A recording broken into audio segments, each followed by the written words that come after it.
정수님, 이 아이가 저였습니다. 가게 안에서 그 남자는 한 장의 오래된 사진을 내밀며 말했다. 나는 숨이 멎었다. 40년 전 내가 살려준 그 아이. 그리고 지금 나를 내쫓으려던 그 건물주. 그는 그대로 무릎을 꿇었다. 저 너무 큰 잘못을 하고 있었습니다. 그 순간 직감했다. 이 사진 한 장이 우리 둘의 인생을 완전히 뒤바꿔 놓을 거라는 걸. 새벽 5시 시장 골목에 불이 켜진다. 오래된 간판 정순 통닭의 글씨가 노란 불빛에 비친다. 벌써 44년째 나는 이 시간에 눈을 뜬다.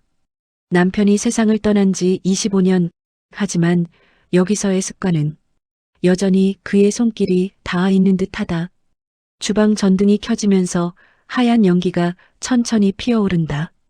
기름 냄비의 열기가 얼굴을 스친다. 나는 이 냄새를 맡으면 비로소 깨어난다. 이곳은 내 두 번째 심장이다. 집도 아니고 일터도 아닌 나의 삶 전체가 녹아있는 공간이다.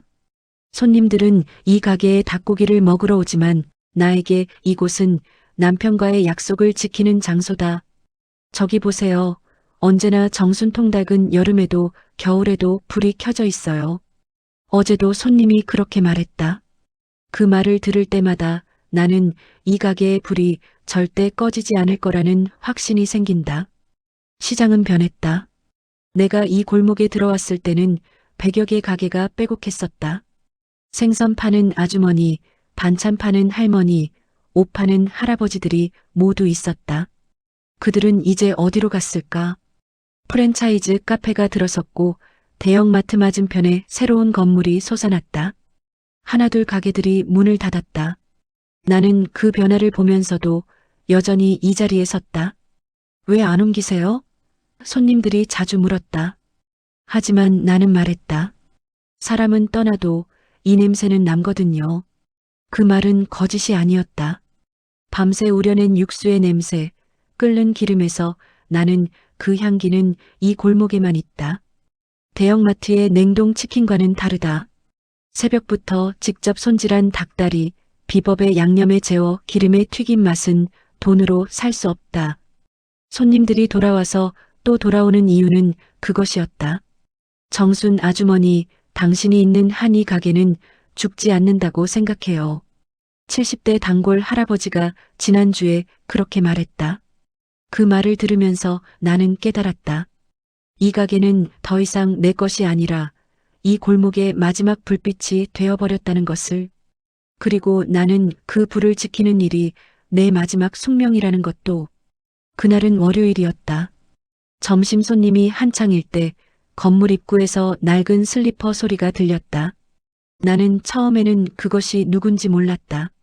하지만 가게로 들어온 남자는 양손에 파일을 들고 있었고 얼굴에는 사업가의 냉정한 표정이 떠 있었다. 정수님이신가요? 내 이름을 처음 부르는 사람의 목소리는 낯설었다. 저는 이 건물의 새 주인 최도윤입니다.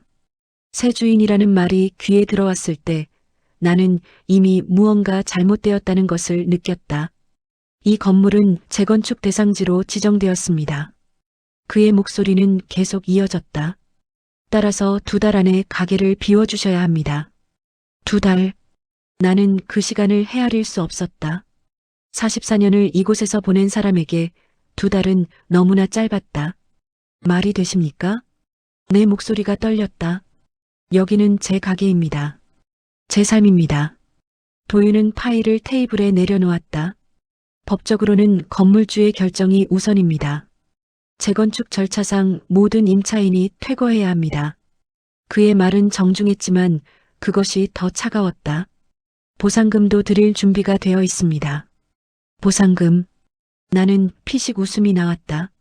44년의 시간을 돈으로 환산할 수 있다고 생각하는 사람 앞에서 나는 한순간 이 가게가 얼마나 취약한 것인지 깨달았다. 손님들이 조용히 그 광경을 지켜보고 있었다. 어제는 이곳이 내 것이었는데 오늘은 아니라니. 가슴이 철렁 내려앉았다. 도윤이 나간 뒤 가게는 조용해졌다. 손님들도 금방 떠났다. 아마도 그들도 나처럼 혼란스러웠을 것이다. 밤이 깊어서야 나는 가게 문을 닫았다. 집으로 가는 길 나는 자신도 모르게 뒤를 돌아봤다. 정순 통닭의 불이 여전히 켜져 있었다. 내일도 켤 수 있을까? 집에 가서도 나는 잠을 이루지 못했다. 천장을 바라보며 생각했다. 40년을 하루아침에 접으라고 했다. 44년이다, 44년. 나는 16살에 이 시장으로 시집을 왔고 남편이 세상을 떠나면서 혼자 이 가게를 맡았다. 자식은 다 출가했다. 긴 세월 동안 나는 자식 대신 이 가게에 모든 것을 쏟아부었다. 손주들이 할 일, 밥 먹일 일, 공부 챙길 일들을 다른 어머니들은 했지만 나는 이 주방에서만 살았다. 2달 안에 이사 갈 곳을 찾아야 한다. 나이 74, 연금은 겨우 80만 원. 새로운 가게를 내기는 꿈도 못 꾼다. 대출금도 없고 자식들에게 손을 벌릴 수도 없다. 며느리가 벌써 눈을 흘긴 지도 오래였다. 어머니 그만 일하셔도 되지 않으세요? 그 말을 들을 때마다 나는 이 가게 없이 내가 누구인지 모르겠다고 생각했다. 이틀째 밤 나는 가게 장부를 펼쳤다. 얼마나 많은 손님들이 나를 지켜왔는지를 다시 한번 확인하고 싶었다. 손글씨로 기록된 이름들, 주문 내역들, 그리고 그들의 얼굴들. 모두가 내 인생의 흔적이었다. 이제 어디로 가야 하냐? 나는 혼잣말로 중얼거렸다. 가게 불은 여전히 켜져 있었지만 그 불이 이제 얼마나 오래 타오를 수 있을지 나는 확신할 수 없었다. 사흘째 되는 저녁 가게에는 예전처럼 손님이 많지 않았다. 소문이 났나 보다. 정순 아줌마, 우리 가게 언제까지 있어요? 누군가 물었다. 나는 대답할 수 없었다. 그때 노인 한 분이 들어섰다.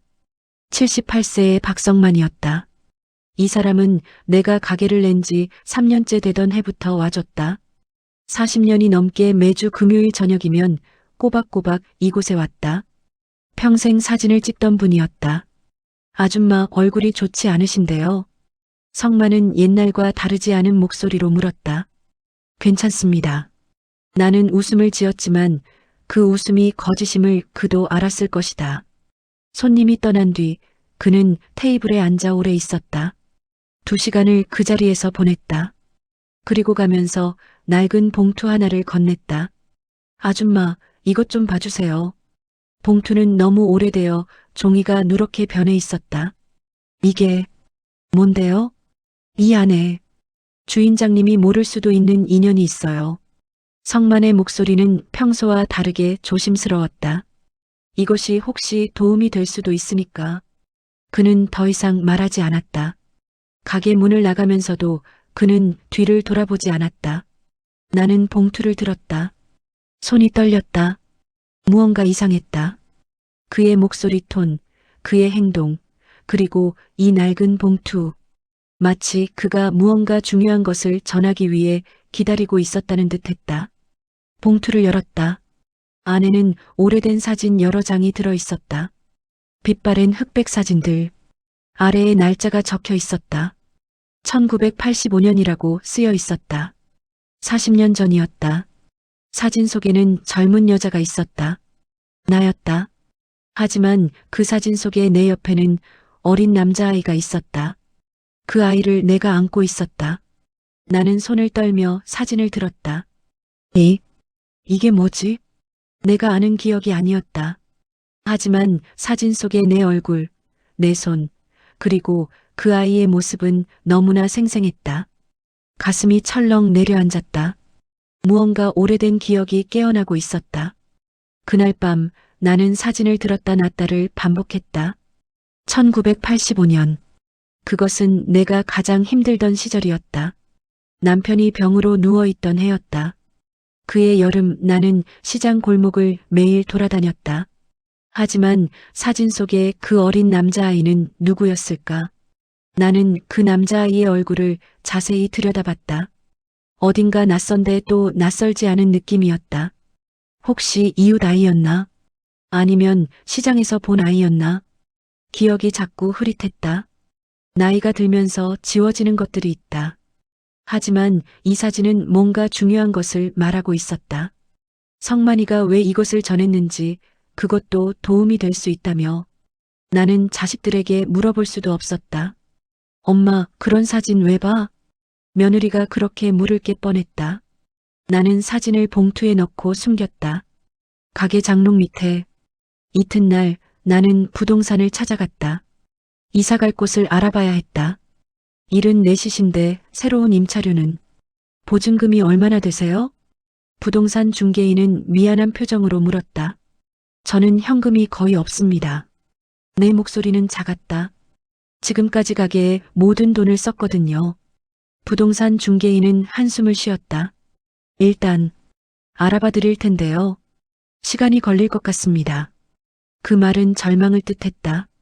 집으로 돌아가는 버스에서 나는 창밖을 봤다.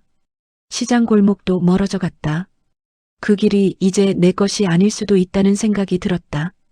밤이 되자 나는 다시 사진을 꺼냈다. 누가 이 아이를 당신에게 맡겼을까? 혼잣말로 물었다. 왜 지금이 되어서야 이 사진을 보는 거야? 나는 그 아이의 얼굴을 만져봤다. 내 손가락이 닿는 그 얼굴. 그 순간 내 몸이 움찔했다. 무언가 깊은 곳에서 울리는 기억이 있었다. 하지만 그것이 무엇인지는 알 수 없었다. 남은 돈을 세어봤다. 연금으로 생활하기도 빠듯한데 새가게는 꿈도 못 꾼다. 2달. 내게 남은 시간은 정말 그뿐이었다. 사진을 받은 지 일주일째 되는 날 도윤이 다시 가게에 나타났다. 이번에는 혼자가 아니었다. 건축회사 직원들과 함께였다. 정수님, 이번엔 실측을 해야 합니다. 도윤의 목소리는 여전히 정중했지만 그것은 더 이상 나를 위한 배려가 아니었다. 그것은 절차를 진행하는 사업가의 목소리였다. 그들이 줄자를 들고 실측을 할 때 나는 주방에 있었다. 손님이 많지 않았다. 누군가가 손님들에게 이 가게의 운명을 알린 모양이었다. 카운터에 앉은 도윤이 물건들을 보다가 문득 멈췄다. 그의 시선이 선반에 놓인 낡은 액자에 머물렀다. 가게 오픈 당시의 사진이었다. 내 남편과 내가 웃고 있는 사진. 이 사진. 도윤이 액자를 집어들었다. 원래 있던 건가요? 네, 가게 오픈할 때 촬영한 거예요. 내가 대답했다. 도윤은 그 사진을 한참 들여다봤다. 그의 표정이 점점 변해갔다. 마치 뭔가 중요한 것을 본 것처럼. 그때 나는 실수를 했다. 액자를 정리하다가 내 가방을 엎질렀다. 성만이가 준 봉투가 떨어졌다. 안에 들어있던 사진들이 바닥에 흩어졌다. 이건. 도윤이 몸을 굽혔다. 나도 급히 내려앉아 사진을 줍기 시작했다. 하지만 이미 늦었다. 도윤이 한 장을 집어들었다. 1985년 여름, 내가 어린 남자아이를 안고 있는 사진. 그의 얼굴이 창백해졌다. 이 사진. 도윤의 목소리가 떨렸다. 어디서? 나는 자신 없이 대답했다. 오래전 사진입니다. 도윤은 그 사진에서 눈을 떼지 못했다. 마치 그 사진 속에 모든 비밀이 담겨 있다는 듯이. 그의 얼굴은 점점 창백해졌다. 그리고 손가락이 사진을 향해 천천히 움직였다. 이 아이는 누구입니까? 도윤이 물었다. 나는 말을 잇지 못했다. 왜냐하면 나도 그것을 모르고 있었기 때문이었다. 하지만 그 순간 도윤의 표정을 보면서 깨달았다. 이 사진이 단순한 옛날 기억이 아니라 무언가 훨씬 큰 것을 의미한다는 것을. 도윤은 사진을 내게 돌려줬다. 하지만 그의 손은 여전히 떨리고 있었다. 그날 밤 도윤은 가지 않았다. 실측팀도 모두 떠났다. 가게 문을 닫고 나가려 할 때 도윤이 다시 들어섰다. 혹시 저랑 좀 얘기할 수 있을까요? 그의 목소리는 더 이상 건물주의 것이 아니었다. 테이블에 앉은 도윤은 한동안 말이 없었다. 그 사진을 자신의 가방에서 꺼내 다시 들여다봤다. 제 어머니가 제게 한 말이 있습니다. 도윤이 천천히 말을 시작했다. 제가 어렸을 때 아버지가 돌아가시고 어머니가 일하러 나간 사이 저는 시장 골목을 헤매곤 했어요. 나는 조용히 들었다. 어머니는 제가 얼마나 위험한 짓을 했는지 몰랐습니다. 도윤의 목소리가 떨렸다. 하지만 어머니가 나중에 제게 말했어요. 도윤아, 그날 만약 그 아줌마가 없었으면 너는 위험했을 거야. 그 사람이 너를 안아주지 않았으면. 나는 숨을 쉴 수 없었다. 도윤은 사진을 더 자세히 봤다. 저는 이 사진 속의 사람이 누군지 기억하지 못했습니다. 그의 목소리는 이제 거의 속삭임이 되어 있었다. 어머니도 그분의 이름을 정확히 말씀해주지 않으셨어요. 선한 분이니까 감사하는 마음만 가져라고만 하셨어요. 도윤이 천천히 눈을 들었다. 정수님, 혹시 제 어머니를 아세요? 나는 그 순간 모든 것이 맞춰지는 소리를 들었다. 1985년 여름, 시장 골목. 병으로 누워있던 남편을 간병하느라 하루 종일 뛰어다니던 나. 그 골목 모퉁이에서 나는 어린 남자아이를 봤었다. 혼자 울고 있던 아이. 너 엄마는? 내가 물었었다. 모르겠어요. 그 아이는 울음을 그치고 내 품에 안겼었다. 나는 그 아이를 데리고 집에 가 밥을 먹이고 옷을 빨아주고 다시 시장 골목으로 돌려보냈었다. 그 아이의 어머니를 찾을 때까지. 그런 일이 있었나요? 내가 물었다. 도윤은 고개를 끄덕였다. 제 어머니가 제 소지품 중에서 이 아줌마의 주소를 찾았거든요. 그 사진사분이 찍어주신 사진과 주소같이요. 도윤의 눈에 눈물이 맺혀 있었다. 저는 모르고 있었습니다. 제가 지금 만나는 사람이 제 인생을 구해주신 그 사람이었다는 것을. 나는 앉아 있을 수 없었다. 일어섰다. 그리고 도윤을 바라봤다. 도윤님, 혹시 당신이? 네. 도윤이 서 있는 나를 바라봤다. 제가 당신에게 쫓겨나고 있던 사람입니다. 그 말이 끝나자 40년의 시간이 한순간에 무너져 내렸다. 그 밤 도윤은 가지 않았다. 오래 앉아 있었다. 나는 그에게 물도 따랐고 밥도 권했다. 하지만 그는 먹지 않았다. 정수님, 제가 뭘 해야 할지 모르겠습니다. 도윤이 중얼거렸다. 제 회사는 이미 재건축 계약을 했어요. 투자자들도 있고 설계도도 나왔고 허가도 받았습니다. 그의 목소리에 절망이 가득했다. 하지만 당신을 쫓아낸다는 건, 그건 제 인생을 구해주신 분을 쫓아내는 거예요. 나는 말을 잇지 못했다. 제 어머니는 돌아가셨습니다. 20년 전에. 도윤이 계속했다. 제가 어머니께 감사를 전할 기회가 없었어요. 너무 바빴거든요. 사업하고 돈 벌고. 그래서 제 자식에게는 감사하는 법을 가르쳐야겠다고 생각했어요. 그가 정순을 바라봤다. 그런데 제가 지금 하고 있는 일이 뭡니까? 도윤은 얼굴을 묶고 울기 시작했다. 나는 그를 그렇게 두었다. 다음 날 도윤은 직원들과 투자자들 앞에서 회의를 소집했다. 나는 그 모습을 보지 못했지만 나중에 들었다. 도윤은 재건축 계획의 전면 재검토를 요청했다고 했다. 이건 법적 문제가 아니라 도덕적 문제다. 그가 말했다고 했다. 투자자들은 분노했다. 이미 투입된 돈이 있었고 허가도 받았었다. 기한까지는 얼마 남지 않았습니다. 투자자 대표가 말했다. 지금 바꾸는 건 회사의 신뢰도에 큰 타격을 입힙니다. 도윤은 가만히 앉아 있었다. 그의 양심과 사업의 논리가 충돌하고 있었다. 그리고 그 사이에서 그는 나를 버려야 할지 아니면 자신의 미래를 버려야 할지를 결정해야 했다. 제가 책임지겠습니다. 도윤이 마침내 말했다. 손해는 제가 감당하겠습니다. 하지만 그 말도 쉽지 않았을 것이었다. 도윤은 그날 밤 가게 밖에서 오래 섰다. 가게 문을 통해 나를 봤다. 나는 반죽을 치고 있었다. 평소와 같은 저녁이었다. 하지만 도윤의 얼굴은 전쟁터에서 온 사람의 얼굴이었다. 그는 스스로를 찾고 있었다. 40년 전 나의 품에서 안겨있던 그 어린아이.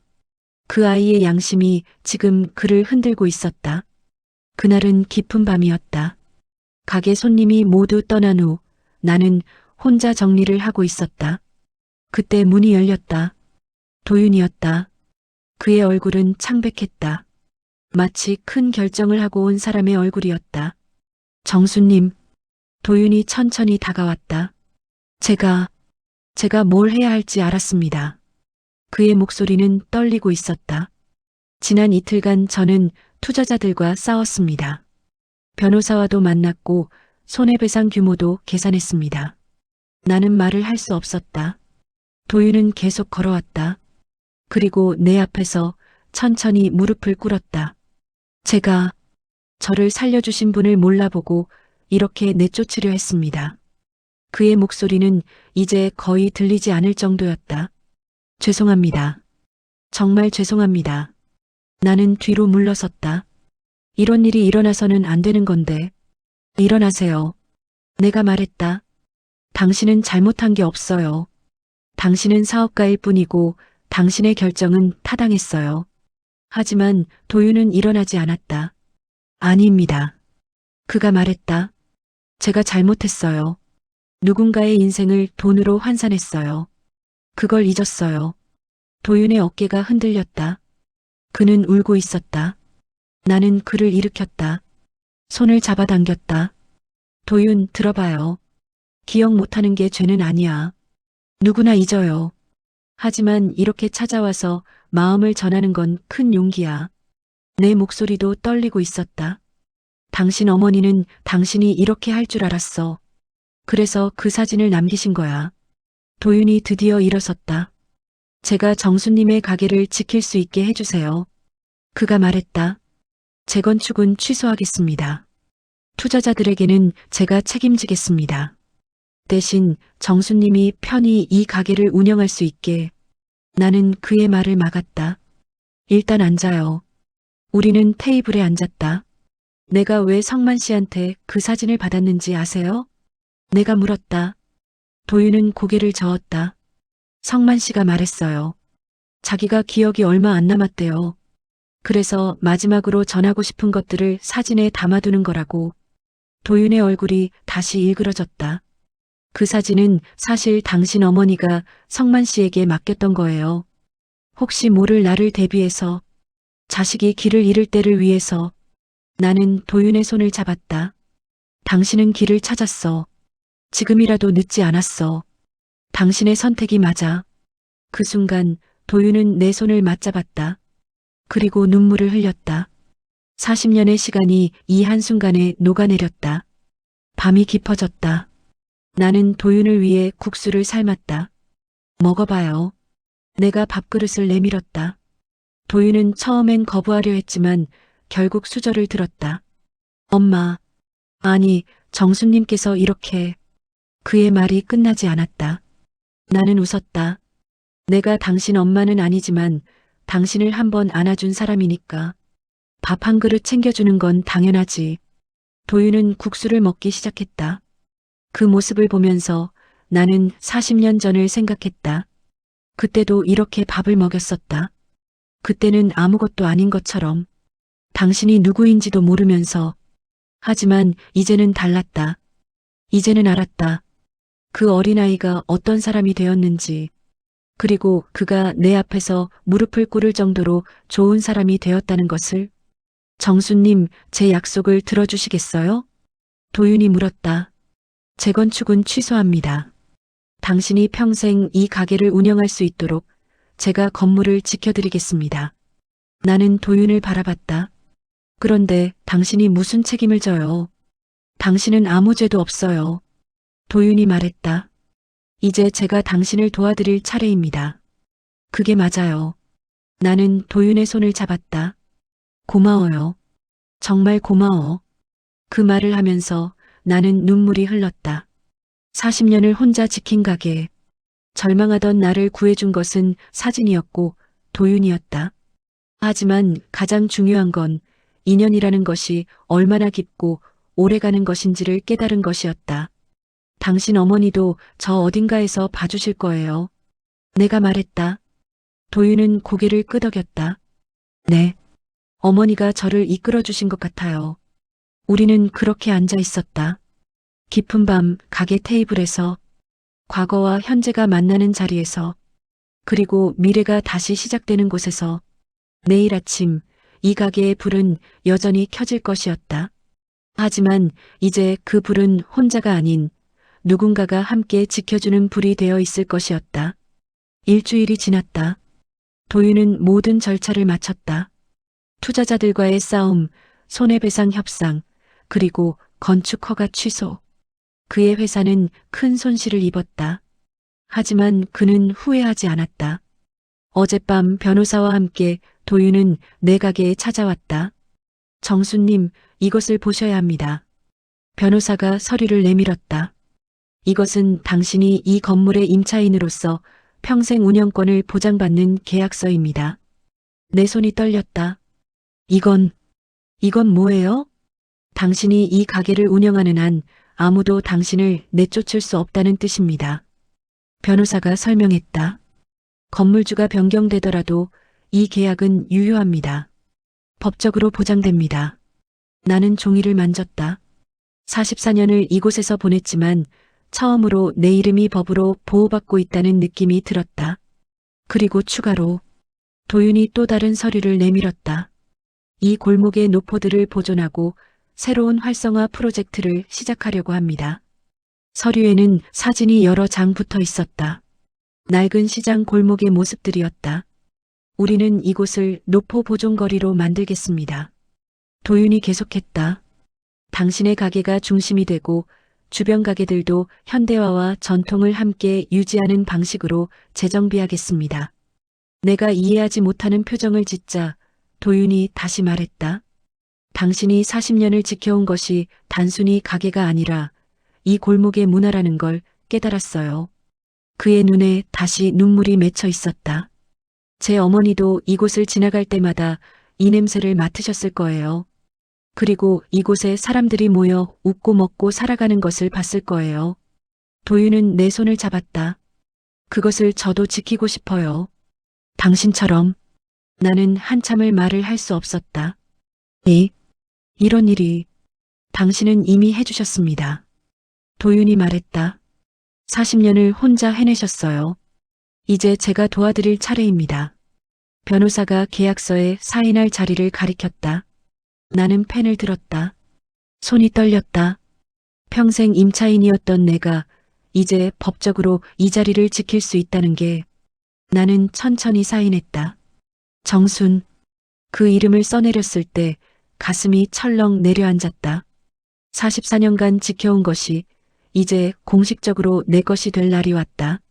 아니, 내 것이 되는 것이 아니라 이 가게가 내 영혼의 일부이고 이 골목이 내 삶의 증거라는 것이 이제 다른 사람도 인정해 주는 것이었다. 계약이 체결되었습니다. 변호사가 말했다. 도윤이 내 옆에 섰다. 정수님, 이제 더는 흔들지 않겠습니다. 그의 목소리는 약속이었다. 나는 그를 바라봤다. 그리고 그의 어깨에 기대었다. 40년 전 내가 그 작은 몸을 안아주었던 것처럼 이제 그가 내 인생을 안아주고 있었다.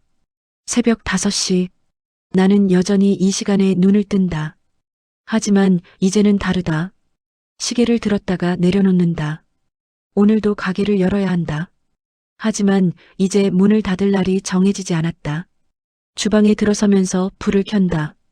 하얀 연기가 천천히 피어오른다.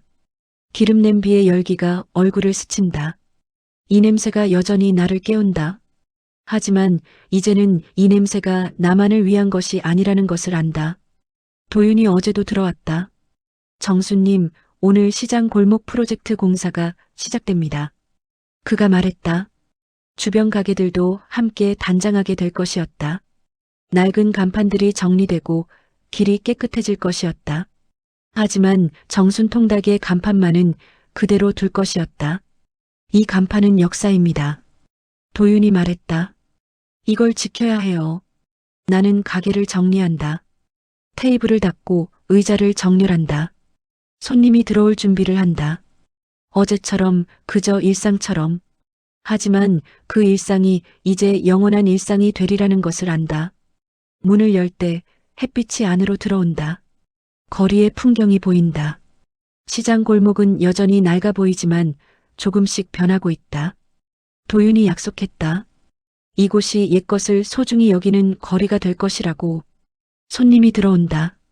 그 손님은 이제 나를 알고 있는 사람이 아니라 이 가게의 이야기를 아는 사람이다. 정수님 들었어요. 건물주분이 당신 가게를 지켜주신다고. 손님이 말한다. 정말 다행이네요. 이 가게는 우리 동네의 보물이잖아요. 나는 웃는다.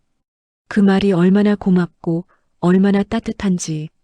이제 나는 혼자가 아니다. 이 골목의 사람들이 이 가게를 지켜주고 있다. 그리고 도윤이, 어쩌면 그의 어머니까지가 이 가게를 지켜주고 있다. 점심이 되면 가게는 손님들로 가득 찰 것이다. 그들은 닭다리를 먹으러 올 것이지만 사실은 이 공간 자체를 찾아올 것이다. 40년의 시간이 담긴 이 공간, 누군가의 따뜻한 손길이 닿아 있는 이 공간. 가게 불을 켠다.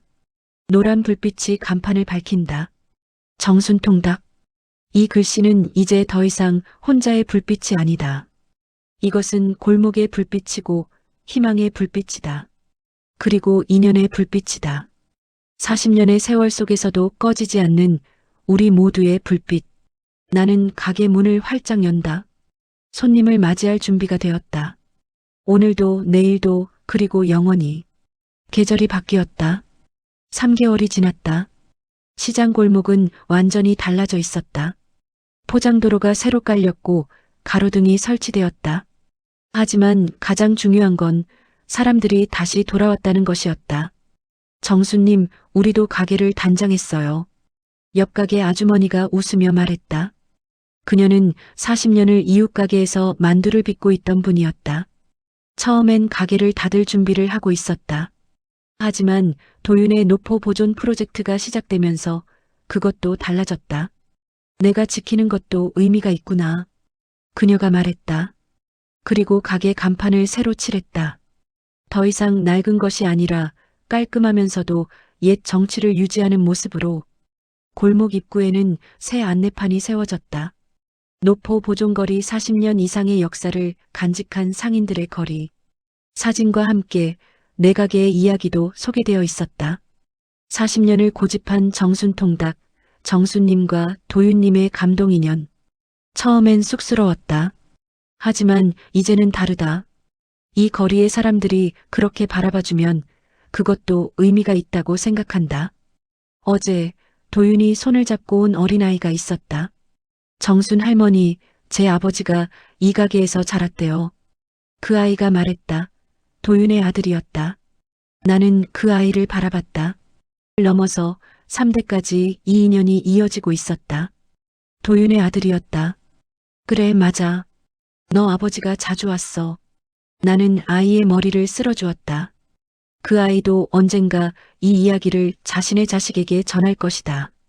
우리 아버지는 이 할머니에게 구해졌어.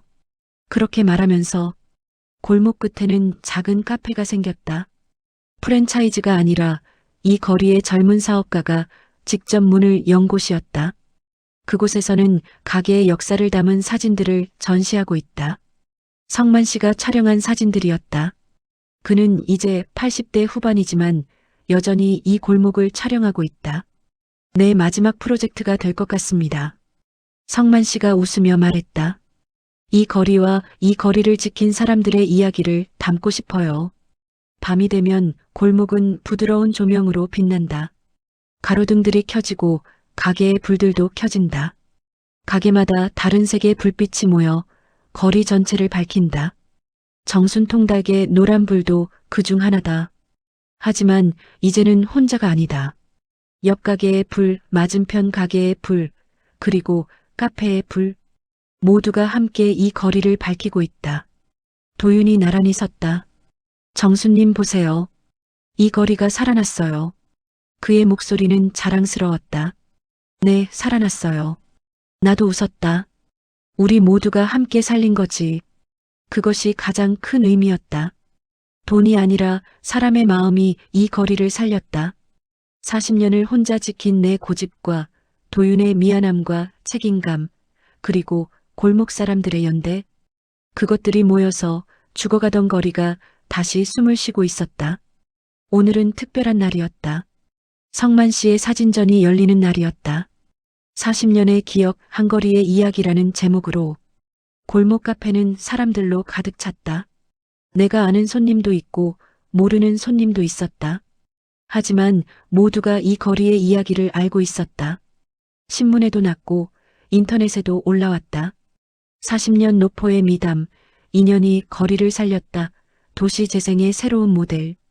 그런 제목들이 붙었다. 하지만 나는 그런 것들이 중요하지 않다고 생각한다. 중요한 건 이 거리가 숨을 쉬고 있다는 것이다. 사람들이 걸어다니고 웃고 먹고 기억하고 있다는 것이다. 성만 씨가 내 옆에 섰다. 정수님 고마워요. 그가 말했다. 내가 이 사진들을 전시할 수 있는 건 당신 때문입니다.